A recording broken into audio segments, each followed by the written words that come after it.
Pour finir ce voyage, direction le 8e arrondissement à Paris, où en 2013 s'est ouvert le Swann, un hôtel littéraire entièrement dédié à l'auteur de La Recherche du temps perdu, un établissement fondé par Jacques Le Tertre, passionné et collectionneur de la première heure, et qui n'a pas choisi ce quartier par hasard.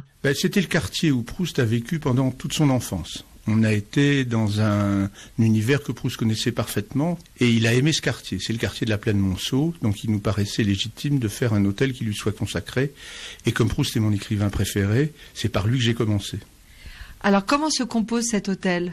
Il est composé de 81 chambres, 81 personnages différents de la recherche.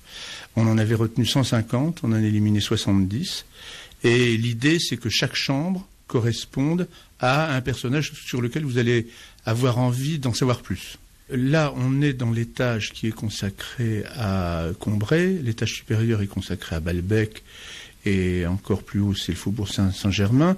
Vous pouvez avoir la chambre d'Oriane de Guermantes, la chambre de Palamède de Charlus. Vous n'avez pas besoin d'avoir lu La Recherche pour venir ici, mais c'est l'idée que vous aurez envie d'en savoir plus. Alors vous pouvez le découvrir en bande dessinée, vous pouvez le découvrir dans la délicieuse préface que Proust avait faite pour justement Ruskin, qui est sur la lecture, qui fait une 30aine de pages et qui est un merveilleux moyen de découvrir l'œuvre de Proust. Mais l'idée, c'est que vous allez être dans un univers de culture et que ça va vous donner envie d'en savoir plus. Et ici, nous sommes chambre 111 qui correspond à...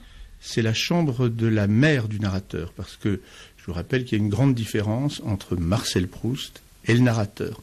Proust n'écrit pas un livre de mémoire, il écrit un livre en tant que tel, et la mère du narrateur, qui d'ailleurs est souvent mélangée avec la grand-mère du narrateur, est un personnage qui ressemble beaucoup à la mère de Proust, mais qui n'est pas que la mère de Proust. Donc ici, dans la chambre du narrateur, que voyons-nous ? Comment avez-vous voulu que le décor s'imprègne de l'œuvre proustienne ?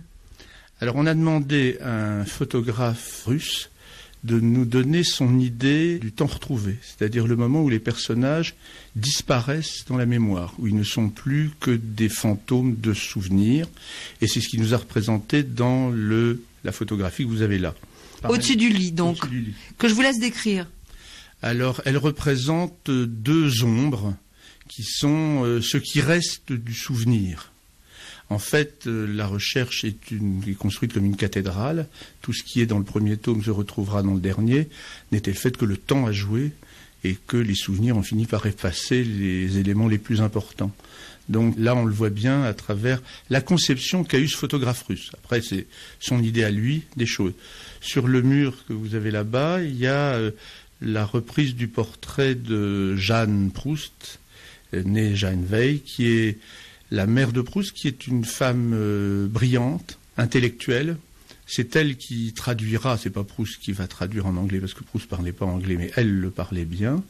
C'est elle qui traduira Ruskin, et elle aura une grande influence sur Proust, mais sa mort prématurée en 1905 va, en quelque sorte, pousser Proust à passer à l'œuvre écrite totale que sera La Recherche, dont le premier tome paraîtra en 1913. Et ici, un encadré avec un texte qui rappelle qui est la mère du narrateur dans l'œuvre.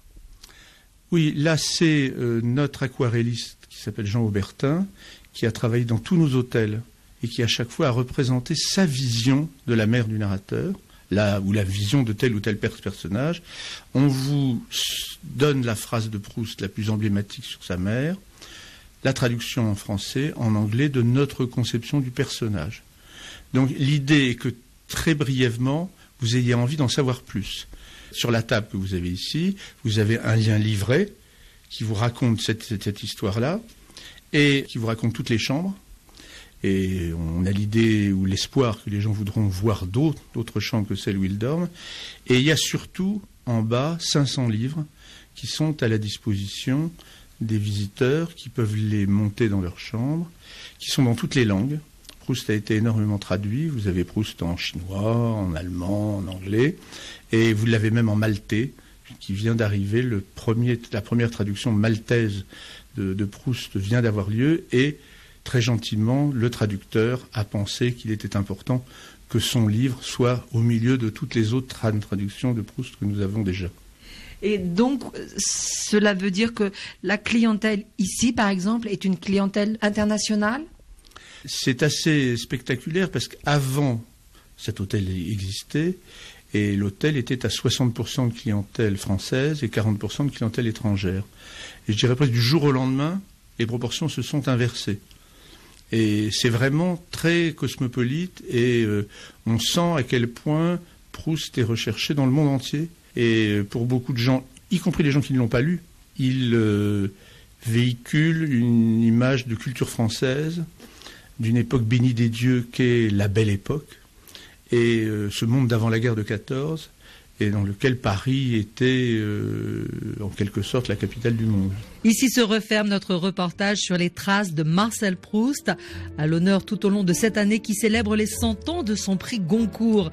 Restent les livres de Proust et les nombreux ouvrages consacrés à sa vie et son œuvre, dont vous trouverez quelques références sur le site de RFI à la page de l'émission.